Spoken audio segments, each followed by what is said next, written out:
Hi everyone, this is day 2, video 1. Yesterday's video talked about the qualitative nature of vectors and graphical addition of vectors. This week we're going to focus, or this day we're going to focus on the quantitative aspect. So, as an introduction to that, we're going to look at something called components of a vector. Now, we're very much familiar with the idea of components. That's basically how we make things. So we make components and we put them together. Or if we have to understand something, we take it apart into components. Like cars, machines, computers, your phone, everything is made up of components. And if you have to troubleshoot, you go and look at a component and then you break it down into its component in order to find out where the trouble is. So we take a similar approach towards understanding a vector as components. Now when we want to look at components, there can be infinite ways of making these components. So we want to be able to choose the ones that are the most easy. That makes most sense. So for that, because vectors are used to model real life situation, let's take a motivation from a real life situation. Like imagine you're giving someone walk-in directions from A to B. How would you do it? You would say, go 2 blocks straight, turn right, and then go 2 more blocks, right? 2 blocks straight, and then 2 blocks right.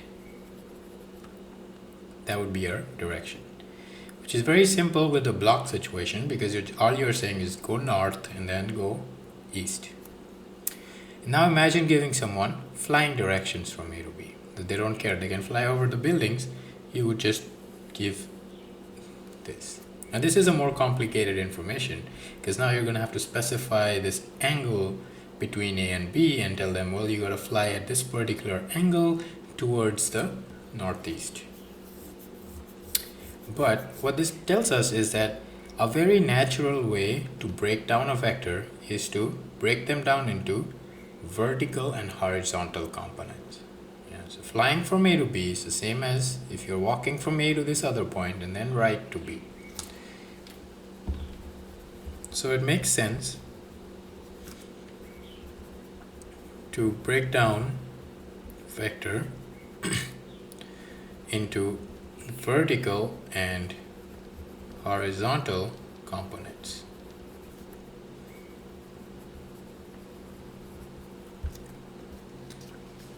So how do we do that?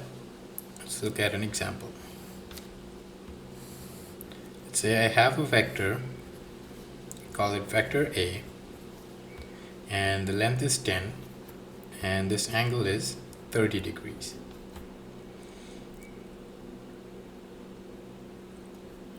What I'm going to do is I'm going to take the endpoint here, drop a perpendicular on x-axis, and another perpendicular on the y-axis. Now I have these two vectors which are horizontal and vertical. There's one right here that's horizontal, and there's one right here that is vertical. And I'm going to give them names. Because we're working with vector A, I still have the name A, and I want to specify that it is horizontal, meaning it's on the x-axis, so I subscript it by x and put an arrow on top. This is A and this is vertical, so I subscript by y and I put an arrow, and I can say that the vector A is the sum of vector ax and ay. And we give these names. It's along the x-axis, so it's the x component. This is along the y-axis, so this is y component. That's the naming situation here. Now what about the values?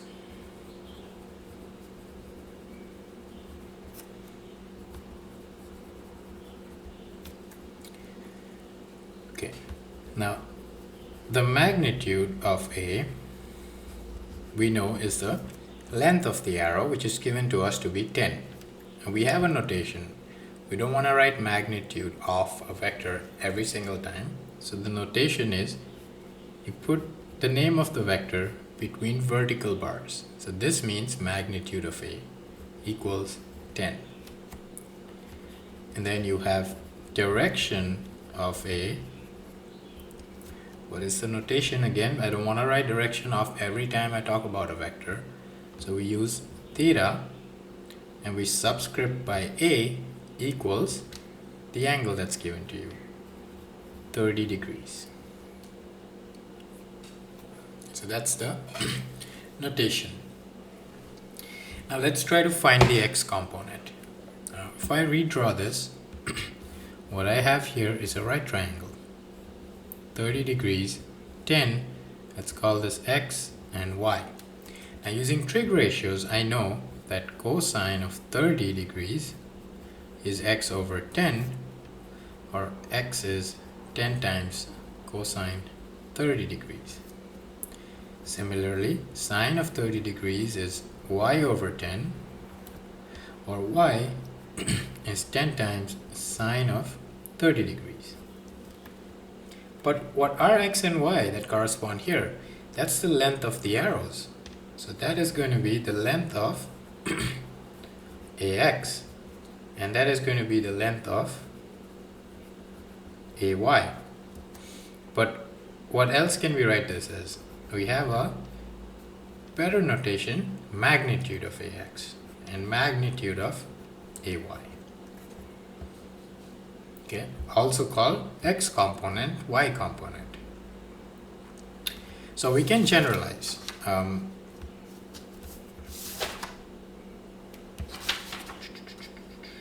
Okay, let's generalize it.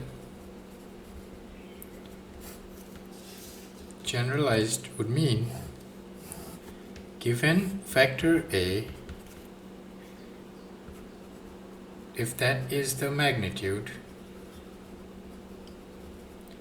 and that is the angle or direction,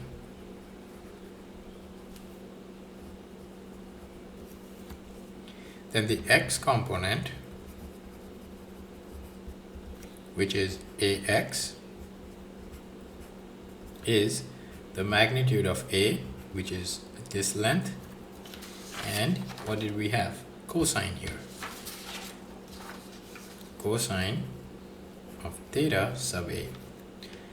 Similarly, for y would be magnitude of A cosine of theta. Oh, sorry. Yeah, this is why I'm using a pencil. Sine of theta A. Okay, so it's basic trigonometry, right? Okay, bonus question. What about the theta of ax and theta of ay? What are they gonna be?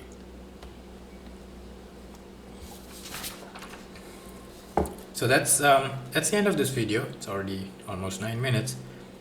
The takeaway here is, given a vector, you're able to break it down into two components such that when you add them together, you get the vector back. That's what you would expect, right? You break down a car into its components, you want to be able to put them back together to get the car. And in our case, we established that an easy way to do that is to have the components so that one is vertical and one is horizontal. Because when we do that, we can use our knowledge of trigonometry in order to get the lengths in terms of what we know. So that the x component is now a cosine theta and y component is a sine theta. Okay. Next video, we're going to learn about adding vectors.